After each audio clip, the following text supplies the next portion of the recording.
नमस्कार, आप देख रहे हैं न्यूज 24 में आपके साथ पूजा राठौर शर्मा। राष्ट्रवादी कांग्रेस पार्टी के प्रमुख शरद पवार के आवास पर दिल्ली में आज इंडिया गठबंधन की चौथी और उसके 14 सदस्यों वाली समन्वय समिति की पहली बैठक होगी। माना जा रहा है कि इस बैठक में घटक दलों के बीच सीट बंटवारे पर चर्चा होगी, लेकिन नीतीश कुमार की पार्टी जेडीयू के अध्यक्ष ललन सिंह समन्वय समिति के सदस्य होने के बावजूद इस बैठक में शामिल नहीं होंगे। अटकलें हैं कि नीतीश कुमार खुद की अहमियत घटने से नाराज हैं और बीजेपी इसे लेकर गठबंधन पर चुटकी ले रही है, तो उद्धव ठाकरे के बयान को लेकर भी विपक्षी गठबंधन पर हमलावर है।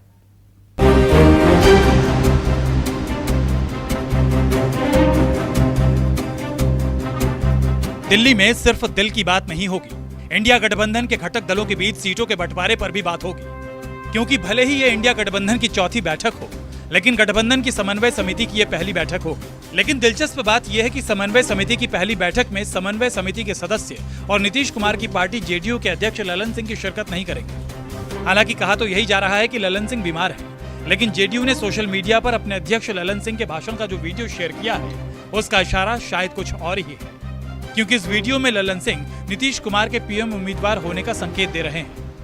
आप सबों ने एक ऐसा नेता इस देश को, बिहार को दिया है जो पूरे देश का, बिहार का नेतृत्व तो कर ही रहे हैं, पूरे देश का नेतृत्व करने के लिए आज खड़ा है।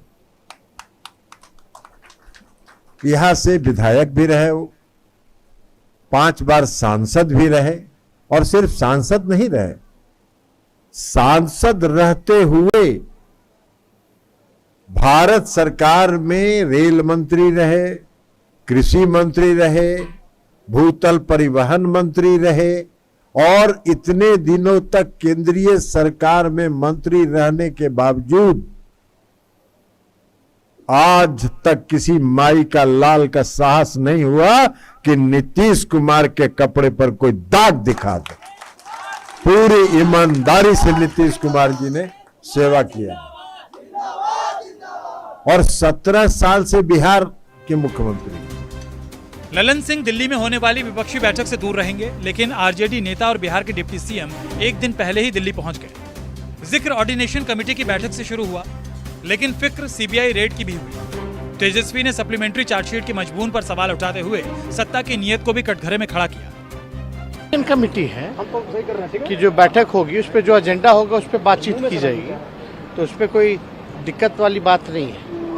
और हमने पहले भी कहा है कि भाई जो भी होगा, विपक्ष के तरफ से जो भी उम्मीदवार होगा वो आज के प्रधानमंत्री से ज़्यादा ईमानदार, सच्चा और जनता के प्रति जो होगी उसकी भावना ज़्यादा होगी। दिल्ली में होने जा रही विपक्षी बैठक के पहले देश की सियासत में उद्धव ठाकरे के बयान पर बवाल जारी है। बीजेपी को खुद पर आक्रमण का मौका दे दिया।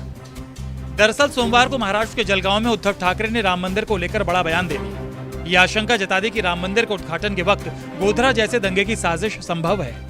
येत्या काही दिवसांमध्ये राम मंदिराचं उद्घाटन होईल, तारीख ठरते। मला कोणी सांगितलं की शिवसेना प्रमुखांच्या वाढदिवशी करतात 23 जानेवारी, म्हणजे चांगलं आहे, स्वागत आहे। पण डाव असा असू शकतो की राम मंदिरासाठी देशभरातून लाखोच्या संख्येने हिंदू बोलवायचे, बस, गाड्या, ट्रेन सगळ्यात यायचं, आणि तिकडनं झाल्यानंतर परतताना मध्ये कुठेतरी गोधरा घडवायचा।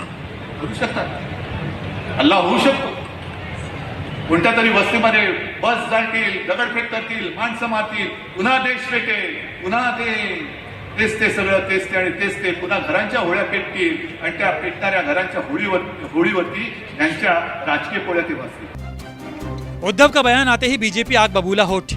दिवंगत बाला साहेब के बयान का हवाला देकर उद्धव पर ही सवाल दागने लगे। उद्धव पर अपने पिता को झुठलाने का इल्जाम लगाने लगे। उद्धव सेना और बीजेपी की पलटन आमने सामने हो गई। इंडिया बनाम एनडीए की लड़ाई तीखी हो गई। उद्धव ठाकरे तो कमाल हो गए साहब। उद्धव ठाकरे ने क्या कह दिया, अगर प्रभुराम के मंदिर का उद्घाटन होगा तो गोधरा जैसा नरसंहार हो जाएगा। क्या मतलब है इसका? इतनी शर्मिंदगी भरी बात स्वर्गीय बाला साहब ठाकरे के पुत्र कर रहे हैं, जिन्होंने राम मंदिर आंदोलन में देश में एक नई ऊंचाई और साहस का परिचय दिखाया। उनके पुत्र कहना है, ये बहुत शर्मनाक है। उद्धव ठाकरे जी ने ये क्यों कहा, उनके पास क्या जानकारी है, मेरे लिए कहना बड़ा मुश्किल है। मगर एक सीनियर नेता हैं, मुख्यमंत्री रहे हैं, भारतीय जनता पार्टी के साथ वर्षों तक सरकारें चलाई हैं। अगर वो कोई बात कह रहे हैं तो उसको जो है मुझे लगता है सीरियसली लिया जाना चाहिए। उद्धव ठाकरे जी जब से सत्ता गई तब से अनाप शनाप बयानबाजी करते हैं लेकिन उद्धव जी से मेरा सवाल ये है कि ये लोग जो कांग्रेस और इनके सहयोगी दल हैं जिसमें उद्धव ठाकरे जी भी शामिल हैं, ये हिंदुओं का अपमान, सनातन धर्म की तुलना HIV, एड्स, डेंगू, मलेरिया और सनातन धर्म को जड़ से ख़त्म करने की बात ये कांग्रेस और इनके सहयोगी दल के नेता कर रहे हैं। इंडिया गठबंधन के घटक दल नेशनल कॉन्फ्रेंस के नेता फारूक अब्दुल्ला ने अमेरिका से आयातित सेब पर शुल्क घटाने के केंद्र सरकार के फैसले का विरोध किया, तो साथ ही आंध्र प्रदेश के पूर्व मुख्यमंत्री चंद्रबाबू नायडू की गिरफ्तारी को लेकर भी केंद्र सरकार को कटघरे में खड़ा किया। G20 में जो कंसेशन दिए गए, ये नहीं देखा गया कि हमारी इकोनॉमी पे उसका असर क्या पड़ेगा।